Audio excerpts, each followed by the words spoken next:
Salam, salam damai sejahtera untuk Bapak, Ibu, saudara-saudara yang terkasih. Marilah kita menerima sapaan firman Tuhan melalui renungan harian KPR Sutoyo hari ini, Selasa 7 Oktober 2025. Kita berdoa. Damai sejahtera Allah yang melampaui segala akal, itulah yang memelihara hati, jiwa, dan pikiranmu, di dalam nama Yesus Kristus Tuhan kita. Amin. Firman Tuhan yang mau menyapa kita melalui renungan ini terambil dari kitab Kejadian pasal 4 ayat 7. Apakah mukamu tidak akan berseri jika engkau berbuat baik? Tetapi jika engkau tidak berbuat baik, dosa sudah mengintip di depan pintu. Ia sangat menggoda engkau, tetapi engkau harus berkuasa atasnya. Dalam bahasa Batak Toba, sada Musa opat ayat pitu. Dasongono do, molo nadingga diulaho ima harirga hon dibuhi. Alai molo so diulaho nadinggan, mangonggop dosai di labung pitu makalungu toko.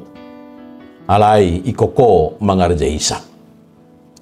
Bapak Ibu saudara terkasih dalam Tuhan Yesus, ayat renungan hari ini menceritakan bagaimana Tuhan menegur Kain yang hatinya sedang dipenuhi amarah dan iri hati kepada Habil. Tuhan berkata bahwa dosa sedang mengintip di depan pintu yang siap untuk menguasai hidupnya. Gambaran ini sangat jelas bahwa dosa itu nyata, dekat, dan selalu mencari kesempatan untuk menjatuhkan manusia. Namun Allah yang penuh kasih memberikan pilihan bagi manusia untuk memperbaiki diri, bahkan setelah melakukan kesalahan.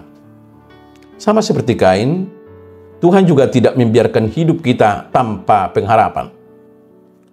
Kalimat, engkau harus berkuasa atasnya merupakan perintah, sekaligus janji Allah, bahwa selalu ada jalan untuk membebaskan diri dari jerat dosa, yaitu dengan memilih untuk hidup dalam kebenaran dan menyerahkan kendali hidup kepada Allah. Bapak Ibu saudara terkasih dalam Tuhan Yesus, firman Tuhan ini juga berlaku dalam kehidupan kita saat ini.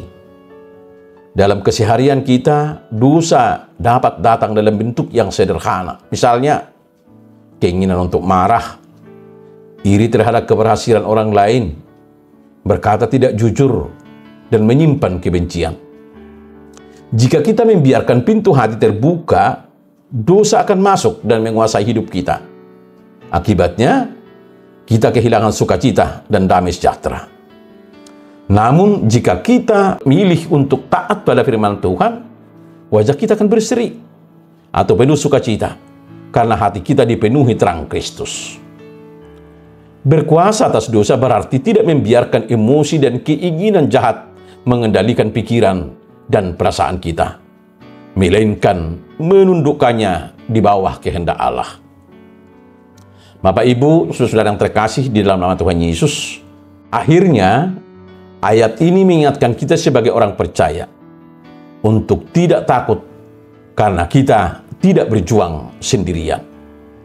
Roh Kudus hadir untuk menolong kita hidup dalam kebenaran. Melalui doa, firman, dan ketaatan, kita dikuatkan untuk berkata tidak kepada dosa dan memilih yang benar. Inilah kehidupan Kristen yang sejati. Bukan bebas dari godaan, tetapi mampu menguasainya dengan kuasa Tuhan. Mari kita belajar peka terhadap peringatan firman.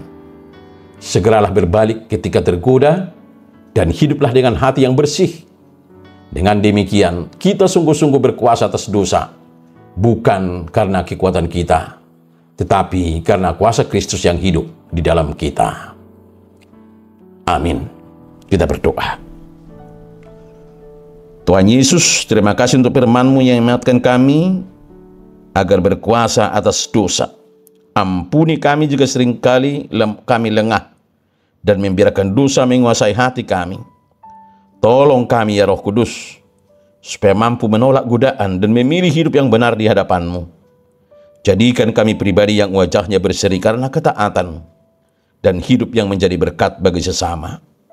Di dalam nama-Mu kami berdoa. Amin. Salam, salam damai sejahtera. Selamat menjalani hidup dalam kendali kuasa Roh Kudus. Immanuel.